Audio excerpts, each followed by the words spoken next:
Salam IT News.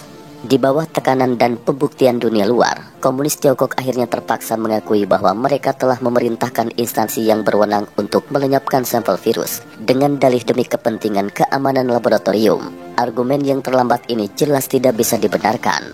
Pada saat yang sama, komunis Tiongkok terus menutupi dan menyembunyikan data-data mengenai perkembangan wabah telah menimbulkan keraguan berbagai pihak. Jadi komunis Tiongkok masih terus menutupi situasi epidemi dan mengelabui masyarakat dalam dan luar negeri. Mari simak info selengkapnya.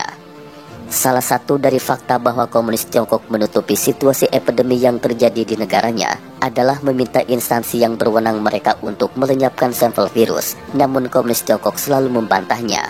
Hingga pada 15 Mei 2020, di bawah tekanan internasional dan pembuktian yang kuat, Liu Tengfeng, Inspektur Komisi Kesehatan Nasional Tiongkok, baru mengakui untuk pertama kalinya bahwa Komisi Kesehatan Nasional mengeluarkan dokumen yang relevan tentang pelenyapan sampel virus pada 3 Januari 2020 dengan dalih bahwa perintah itu dikeluarkan berdasarkan pertimbangan kepentingan keamanan biologis laboratorium. 基于防范生物样本病原的泄露，确保生物安全。根据专班专家的综合的研判的初步的意见，我们确定对引起不明原因肺炎的病原体暂按2类高致病性病原体进行管理，并对采集、运输、实验活动、销毁等等做出了明确的生物安全的要求。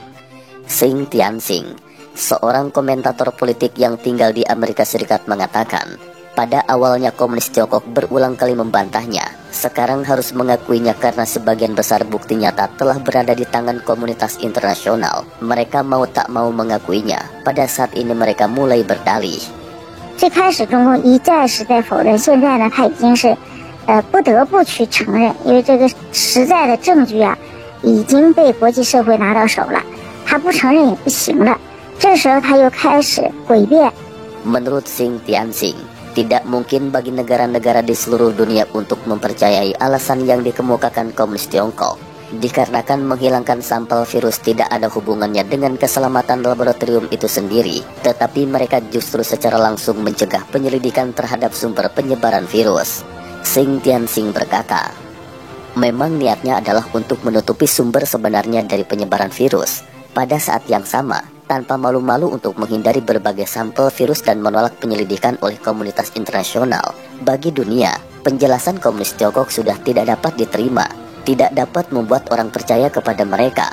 Dengan kata lain, mereka sudah tidak bisa menipu lagi.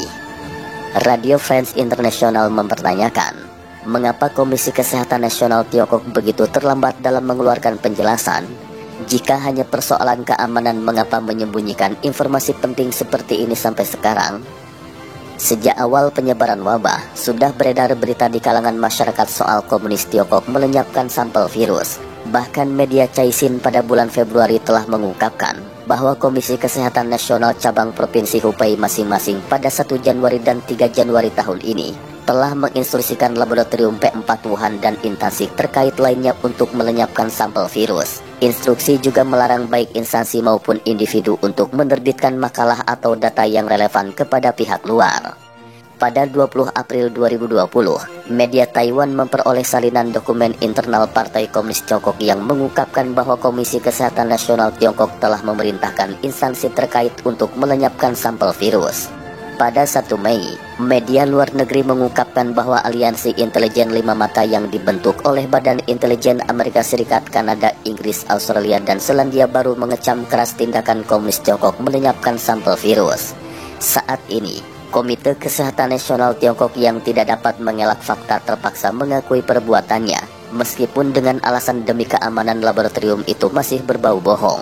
Jelas, ini tidak dapat dibenarkan, apalagi menjelaskan kepada komunitas internasional mengapa melarang instansi maupun individu membocorkan informasi tentang sampel virus kepada dunia luar atau untuk mempublikasikan tesis dan data terkait. Dalam hal ini, kolumnis Epoch Times Cheng Xiaorong mengatakan bahwa masalah ini cukup membuktikan komunis Tiongkok terus berbohong.